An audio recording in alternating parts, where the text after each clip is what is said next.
Well, good morning. It's great to be here with Team Ontario and to be backed up by my great ministers. Minister Phillips, Bethenfalvey, Elliott, Fideli, and Rickford. Thank you for joining me. Today, my team and I will meet with our counterparts to make sure the priorities of Ontario remain top of mind here in Ottawa. And we are here at a critical time, not just for Ontario, but for the whole country. And during this difficult time, my government's top priority is the health and well-being of all Ontarians. Moments of urgency require us to put aside our differences, have each other's backs, stick together as a country, and reassure the people of Ontario and the people of Canada that we're all in this together.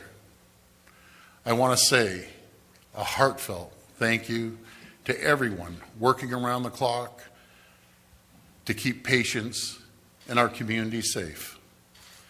In Ontario, we've been on the front lines of COVID-19, and thanks to the incredible work of public health officials, we've stayed ahead of this situation. As Minister Elliott has said, we are ready to take action on whatever situation presents itself. I want to thank the Prime Minister for his funding support, and we look forward to learning how the support will be implemented. What I can tell you is that in Ontario, we are planning for every single scenario possible. Every ministry is working together to ensure these plans are up to date and keep us ahead of the situation. And we have set aside $100 million in contingency funding in the upcoming 2020 budget to make sure we're ready for COVID-19. And earlier this morning, my government announced a number of new measures to help get more support where it is needed most. Minister Elliott is with me and will be able to provide more details. Above all, I want to assure the people of Ontario that we will do whatever it takes. But we also have to look to the long term and how we can protect our healthcare system and our economy. No province, no government can do it alone. We need to work together, and we're here to work with the Prime Minister and my fellow premiers. We need to make sure that the frontline healthcare remains stable and resilient to future shocks, from capacity challenges to our aging population. That's why I'm joining my fellow premiers and renewing our call for the federal government to increase the Canada Health transfers by 5.2% per year and provide provinces with stable, long-term funding we need to build a frontline healthcare system ready for any future challenge. With the economic uncertainty we face as a country, we also need an approach that will protect jobs in the short term and our economy in the long term. History has shown at times of uncertainty, getting shovels in the ground on projects of national significance will keep Ontario and Canada working, which is why we are asking the federal government to come to the table and provide their fair share of 40% of funding for our historic, ambitious subway program for the GTA, and approve the outstanding 250 projects that Ontario has submitted through the Investing in Canada Infrastructure Program. By delivering the needed roads, bridges, broadband, and transit to every corner of this province, we can deliver stability, benefits, and jobs to communities across this province.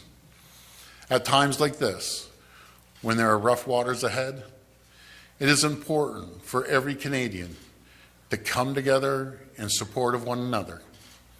By working together, we will get through this. Our country has weathered these storms before, and I know that if we stay united, we can steer the ship and find safe harbor.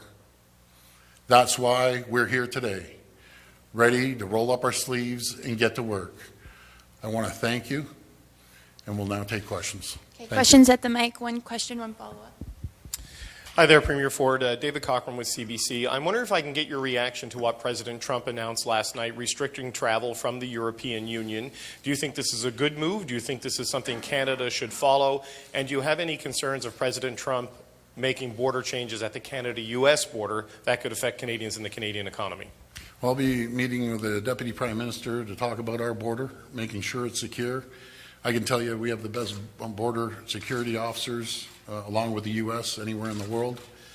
President Trump has to make that decision for his country, and we'll be discussing this with the Deputy Prime Minister, with our premiers, and with the Prime Minister on Friday. But there have been calls for the federal government to bring in travel restrictions, though a lot of public health experts say they're not effective. I'm wondering if you think, as a province directly affected pretty heavily by COVID-19, whether they should take this step, and can you give your assessment of the federal response to this, whether or not you believe it's been sufficient overall? Well, I think the federal government's working extremely hard. I think the Deputy Prime Minister is fully engaged. I believe the Prime Minister is fully engaged, in constant contact with myself. I know our Minister of Health has been in full contact with other Ministers of Health right across the province, also working with the federal government, Minister of Health, and the Chief Medical Officer of Ontario is doing an incredible job. So we're going to keep moving forward and making sure that most important is that we're communicating to the people. Hi, it's Annie Bergeron-Oliver with CTV National News. One of the things in the press release was that you're going to pause the planned cuts for public health. At the same time, you're asking for an increase in the health transfers to the province. So why not make this a permanent change that you will not cut public health instead of a one-year freeze? Well, right now, we're taking it year by year. We're going to continue measuring the situation. But I can make it very clear. We will do whatever it takes to make sure that we take care of the people of Ontario, and the federal government will make sure they'll take care of the people of this great country. At a time when public health units are advising social isolation, telling people to kind of stay away from each other, to distance themselves, do you think it's a good idea for the premiers to be all in one room with the Prime Minister here today in Ottawa? And do you have any plans to potentially cancel or suspend Queen's Park? Not right now. Again, we're measuring it day by day. The situation is changing day by day, so we'll be measuring that. But we look forward to sitting down with the premiers and the Prime Minister. Hi, Premier. Tom Parry with CBC. Hi, Tom. I'd like to ask you, the Health Minister, the Federal Health Minister yesterday was talking about infection rates, potential infection rates of between 30 and 70%. Are you planning for those kind of scenarios, and are you ready for that kind of scenario? We're planning for every scenario possible. We're ready. And what I'm going to do is hand this over to our Minister of Health, and Minister Elliott can answer that as well. Please. Thank you, Premier. Yes, absolutely. We're planning for the worst case scenario, and we're preparing for that across not just the Ministry of Health, but across all ministries. We all have to have emergency operations plans to make sure all of our ministries can remain open. We are prepared for any eventuality. And Premier, you didn't really answer the question before in terms of travel restrictions. Do you think this is something that Canada should be considering, putting restrictions on people coming into the country to fight this virus? Well, we'll be discussing that with the Deputy Prime Minister and Prime Minister and the rest of the premiers. I'm not going to answer for the rest of the country, but we have to be vigilant and keep an eye on our borders, make sure that we're doing proper screening. But we'll be in discussions about this with the Prime Minister and the premiers. So when you say vigilant, do you mean travel restrictions? Well, again, it's going to go day by day. We're going to make sure that we're vigilant. I have all the confidence in the world in our Border Patrol here and in the U.S. And we have to look at this as North America. not just Canada. We have a border that over 20 million Canadians cross the border into the U.S. every single year. Every single year. And we're doing about $390 billion a year in two-way trade.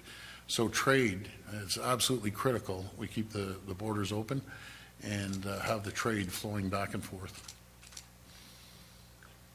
Hi, Premier. Christina Succi with CTV News in Ottawa. Just a little bit more on that.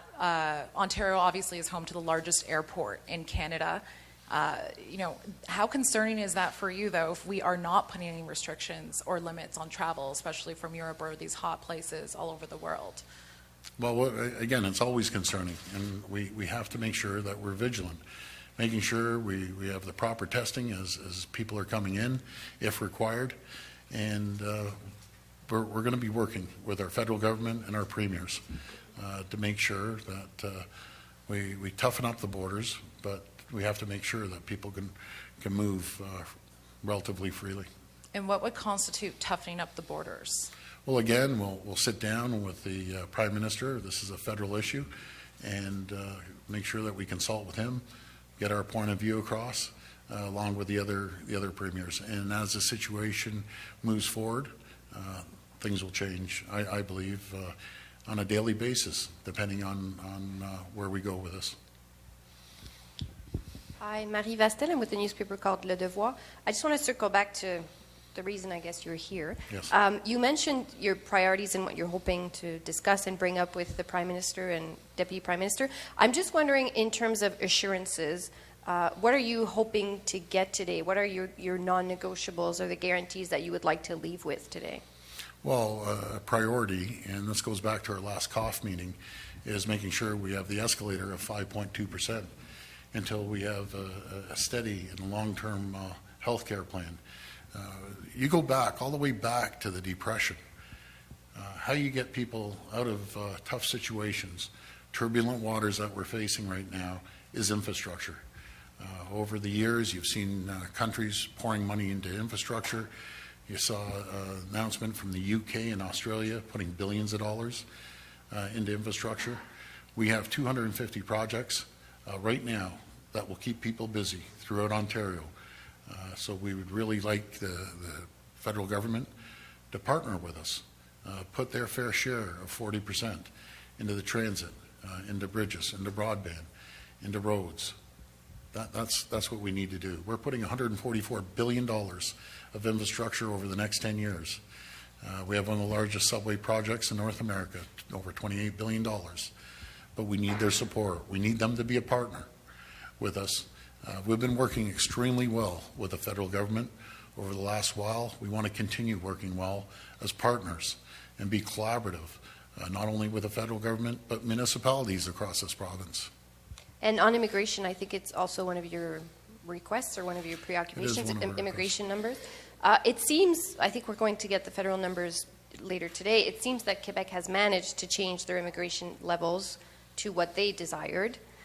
How do you feel about that Quebec has that flexibility, and so far it seems like you have been told you cannot have the same flexibility? Yeah, well, I totally disagree with that. I get along extremely well with Premier Legault. He has to take care of Quebec, I have to take care of Ontario, but we have to take care of the country together.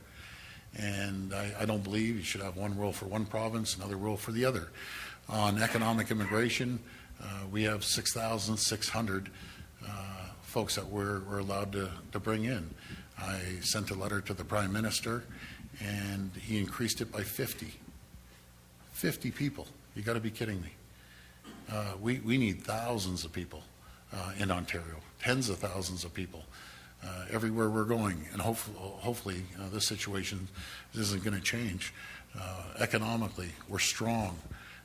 We're the engine of Canada, and when Ontario works, Canada works. If I may, you're saying it shouldn't be one rule for one province and other rules for all the others, but that's what's happening. I know it's happening. I've discussed it with Francois. I've discussed it with the Prime Minister, the other premiers. There should be one rule for everyone when it comes to immigration. Joanne Laws, yes, Ottawa citizen. Perhaps Minister Elliott might want to answer this question. Hospitals are already overcrowded. Can you tell me what measures are being put in place for the surge of patients that we're expecting? Well, absolutely. One of the first things we're doing is setting up separate assessment centers so that people who want to be tested to see if they have COVID-19 can go to these separate assessment centers. We have 6 that are set up, including one in Ottawa. Within the next several days, more will be established across the province very shortly. We want to make sure that that doesn't put extra pressure on hospital emergency departments. We're very fortunate in the sense that the vast majority of people who have tested positive have not needed to be admitted to hospital. They're at home in self-isolation and they're being assisted by the public health units. However, all hospitals have the ability to admit patients should they need to be admitted for COVID-19. They don't all need to be treated in negative pressure rooms. They can be treated in isolation in other parts of the hospital, and our plan includes the availability of spaces in all of Ontario's hospitals should the need arise. Can you also talk about plans for staffing, given that we know this is probably going to hit a lot of people who work in hospitals, nursing homes, and other facilities that care for people? Well, we know that we're going to need to have everyone on deck during this next period of time. We want to make sure, though, that our healthcare workers are protected as well. I think that's really important that they stay well and be able to remain on the job. That's why it's very, very important that we have the necessary personal protective equipment for them to wear. And we have issued directives as well to long-term care homes and retirement homes as well to make sure that both staff, volunteers, and visitors go through a questionnaire, that they're screened before they come forward. So we want to make sure that we safeguard the health of all of the people of Ontario, and particularly, I would say, in the case of our health workers, because we need them to be on the job, and we applaud them for the great work that they're doing under difficult circumstances. Good morning, Premier, Ministers. David Aiken from Global News. Premier, since we last had one of these meetings, First Ministers meetings, we've had a federal election, and it's a minority government, and we have a Deputy Prime Minister that has been tasked, I guess, with talking to provinces. I was interested to hear you say that Ontario's getting along great right now with the federal government, generally speaking, but have you noticed a change in tone, approach of the Prime Minister? How is the Deputy Prime Minister's role working out? Can you talk about some of the changes that we've seen with the federal government, how they're looking like in Queen's Park? Well, we've been working very well. We have a great relationship with the Deputy Prime Minister, and we have a good relationship with the Prime Minister. Elections are elections. You do what you have to do to get elected. You may say things that he might not always say after the election, but we have a great working relationship, get along quite well, and we're all in this together, as I said. We have to stand united as a country. Make sure we have each other's back and support each other.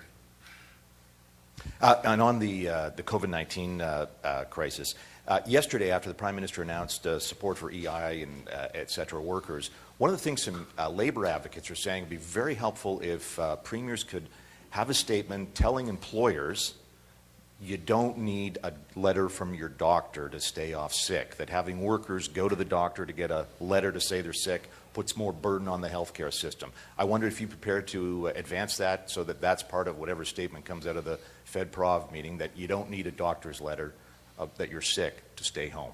Well, we've had this discussion with the Minister of Labour. We'll be talking about that in the future days, maybe even the future weeks, but right now we're monitoring. Ed, I'll tell you, we've asked every single ministry to update a detailed risk assessment plan. And I say update because every ministry has one, but we want to make sure it's updated and make sure we're ready in every scenario that we faced, and we are ready. We have a great team, great ministers, and I can't say enough about my Deputy Premier, Minister of Health, Christine Elliott. We also have great work from all our ministries, no matter if it's finance with Rod Phillips, Peter Bethenfalvey, when it comes to the Treasury, making sure, let me make a pit stop right here when it comes to the money. You wonder why we're fiscally prudent? For rainy days like this. You have to be fiscally prudent. So you have a little bit in the cookie jar that you can roll out and get things going. Economic development is absolutely critical. Minister Fedeli has done an incredible job traveling the world, bringing jobs, over 300,000 new jobs here in Ontario, leading North America in economic development and job creation. Energy is an absolute critical area, mining as well. Minister Rickford is doing an incredible job, along with all our other ministers. We have a close-knit, hard-working team, and that's one thing. We work hard. I think we're all probably on about 4 or 5 hours sleep every single night lately, and working hard for the people of Ontario. But again, I can't emphasize enough that we have to stick together. We need a country united to get through this. And I can assure you, we will get through this. Jason White, 1310 News. Minister Elliott, I'm wondering if you could tell me a little bit more about these assessment centers for COVID-19. We had a news conference here in Ottawa with local public health officials, but I'm wondering if you could tell me more about, I think you referred to them as separate assessment centers, and how separate are they? Like, is this a room in a hospital, or is this a completely separate facility? How separate are these, and what will they look like? It's a separate facility close to the hospital. So it's really meant to take the pressure off the hospital emergency departments and to keep the people who may have COVID-19 separate from the general hospital population, because you don't want it to be spreading there. So as I indicated before, we have 6 that are ready to open within the next few days, with more to open next week as well. We know that it's important to ramp that up. We're also looking at, we've expanded some of the OHIP codes for physicians as well, so that they can do consultations over the phone to speak with patients to determine whether they need to go in for testing or not. So we want to take the pressure away from the hospitals as much as possible, and so that if people do need to be self-isolated, it makes it easier for them to be able to do that. And what about isolating the people who need or want to be tested? For example, drive-through clinics or something we've seen in South Korea and I think some U.S. jurisdictions as well. Is that something that is being planned, or that you would encourage as health minister, to try to prevent people from commingling while they're waiting to be tested? Well, we believe that with the way that we have things set up with the telephone OHIP codes for physicians, Telehealth Ontario as well, people can call. I know that there have been a few delays, and we're working on dealing with that and having a faster response.